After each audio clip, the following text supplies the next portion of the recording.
we're back with property video number 2, and this has been requested by some people. So in this video I'm gonna go into a little bit more detail about, you know, figures and how much realistically you're gonna need to save before you can actually move out. On to the first point of the video that I want to talk about.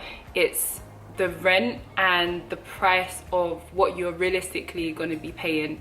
Depending on the area that you live or that you want to live, you're going to be looking at quite a big difference in numbers. We're going to look at a property online.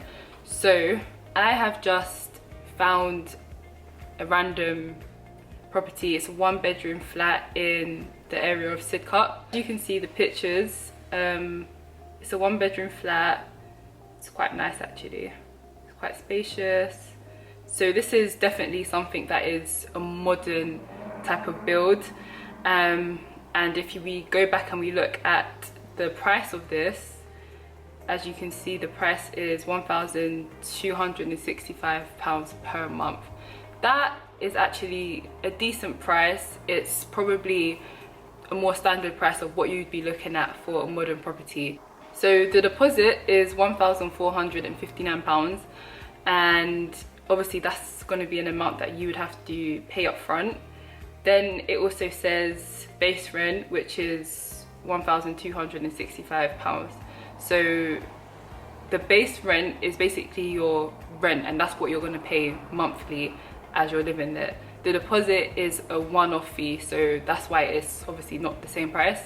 And as I've said in my previous video, is when you pay your deposit, you will get that back, and make sure that you keep that in mind, that that money is yours. In terms of cost, that is the only thing that you have to pay. And as I said before, laws have changed. That is all you should be paying. Don't pay any more admin fees or anything like that. So so far, realistically, if we add that up, you're looking at £2,724.62 that is going to be needed upfront when you move out. So the next thing that you're going to need to look at when you're moving is obviously if you want a fully furnished house, a non-furnished house, or a part furnished house. Everyone has their different preferences, but you just have to know that if you move into a fully furnished house, none of the furniture will be yours, and okay, up front you don't have to buy anything, but at the same time, if you ruin it or something happens to it, you're going to be liable for that damage. And also, if you was to move out into another place after, you're not going to be able to take anything with you. So just keep those things in mind, but whichever you decide is up to you. I'm just going on to Argos's website and just looking at the price of a washing machine, because that's one essential thing. And let's just say the average price of that would be we'll say £200.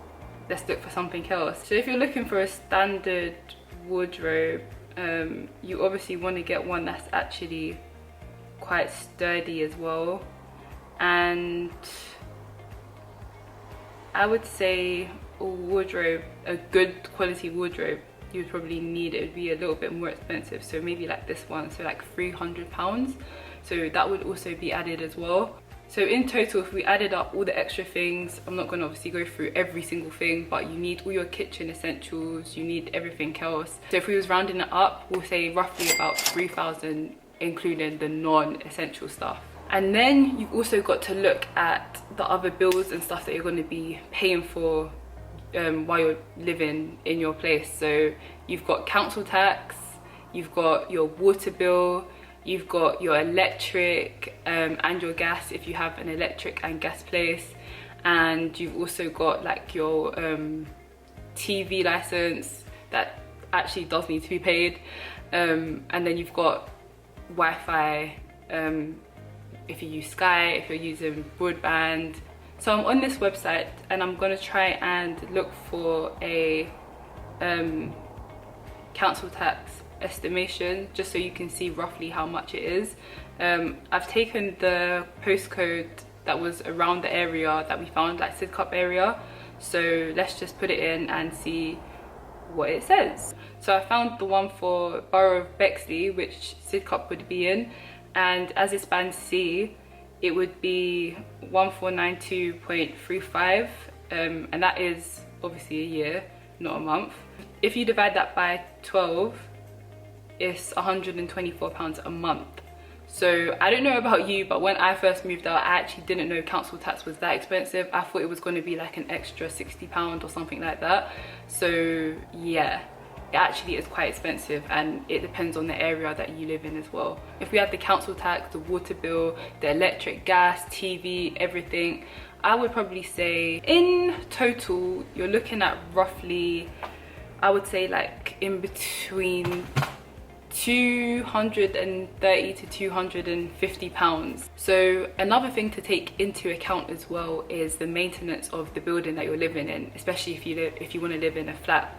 So with me personally, my landlord told me that he would keep on paying for the window cleaning services, the services of the building to clean like the corridors and stuff, the gym, like everything else that people who would move in here would have to pay. Obviously it's up to the landlord if they want the tenant to pay it or if they're going to keep on paying it, and luckily for me, he said that he was going to keep on paying it, so I don't have to pay that. When it comes to the end of everything, roughly you'll see the amount that you actually need to be saving.